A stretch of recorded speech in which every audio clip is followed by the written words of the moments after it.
They told you success is freedom. But what if it's just a shinier cage? A golden cage. Maybe, with a better view, but a cage nonetheless. Think about it. We're taught from a young age to chase this idea of success.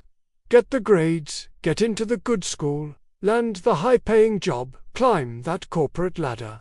And with each rung we climb, we're supposed to feel more free, more accomplished, more alive. So you do it. You put in the hours, you make the sacrifices, you climb the ladder. You buy the car, the nice one you've always dreamed of. You get the house in the right neighborhood.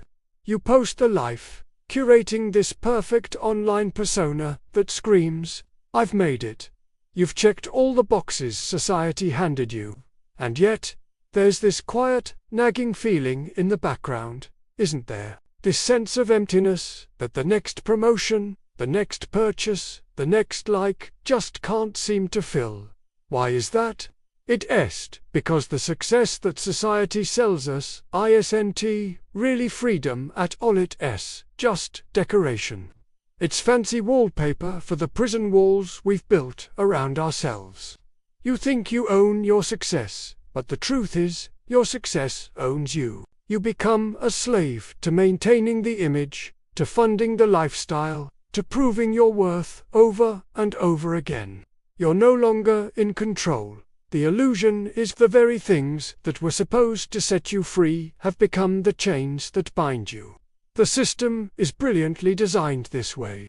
It sells you on the idea of status, so that you never have the time or the mental space to chase what truly matters. Peace. It keeps you on a perpetual treadmill of desire. You get a raise, so you upgrade your car. You get a bonus, so you upgrade your house. You're constantly upgrading your lifestyle, but you're not upgrading your life, the core of who you are, your sense of well-being, your connection to the world and to yourself that stays the same, or even diminishes under the pressure. And the more you earn, the more expensive your prison becomes. The payments get bigger, the expectations get higher, and the fear of losing it all grows. You're running faster and faster just to stay in the same place, trapped in a cycle that was sold to you as the ultimate dream. But a dream shouldn't feel this much like a job. You might think this is just a feeling, a philosophical complaint. But the data backs it up. A Harvard study from 2021 revealed something startling. 85% of people described as high achievers reported feeling emotionally unfulfilled despite their outward success. 85%. These are the people who have supposedly won at the game of life, and yet the vast majority feel a profound sense of emptiness. They have the accolades, the money, the recognition, but they lack a fundamental sense of fulfillment. That's a staggering statistic. It tells us that the definition of success we're all chasing is fundamentally flawed. Let's look at it from an economic perspective too. There's a common misconception that wealth equals freedom from financial worry. But an observed economic pattern shows that a shocking 63% of millionaires are still in debt. How is that possible? It's because, as their income grows, so does their spending. They fall into the trap of the ever-expanding lifestyle. They have bigger mortgages, more expensive car payments, and higher credit card bills. They are caught in the same debt cycle as everyone else, just with more zeros at the end of the numbers. They aren't free.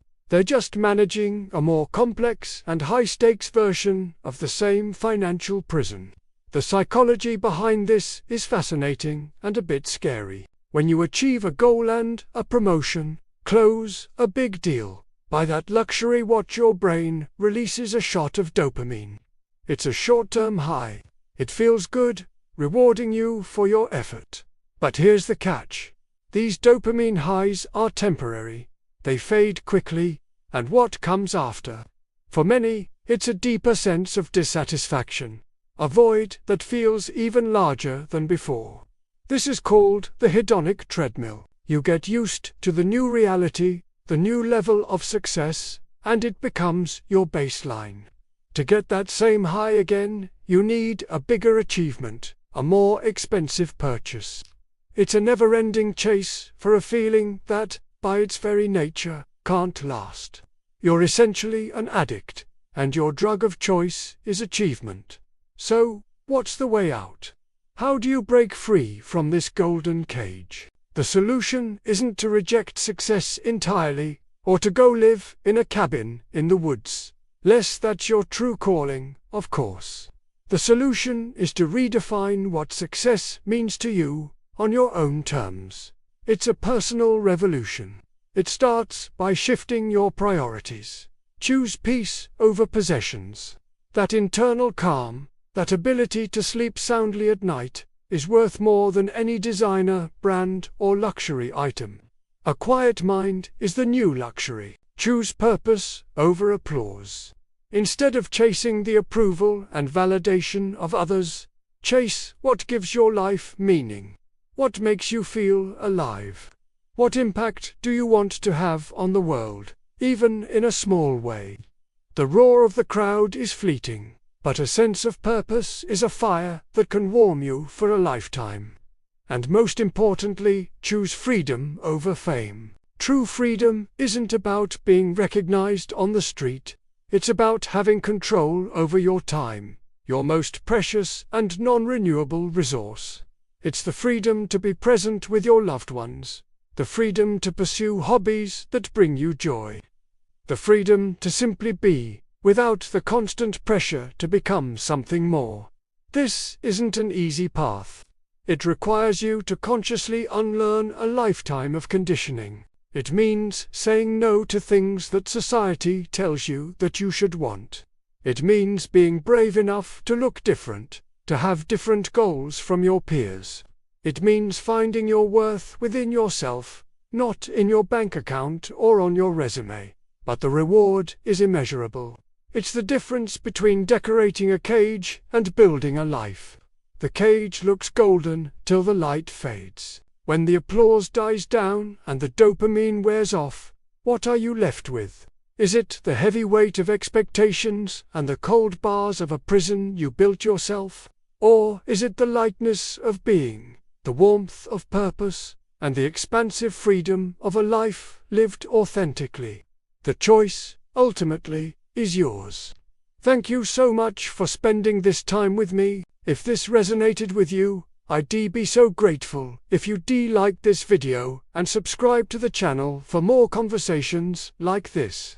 It helps us reach more people who might be feeling trapped in that shiny cage. See you in the next one.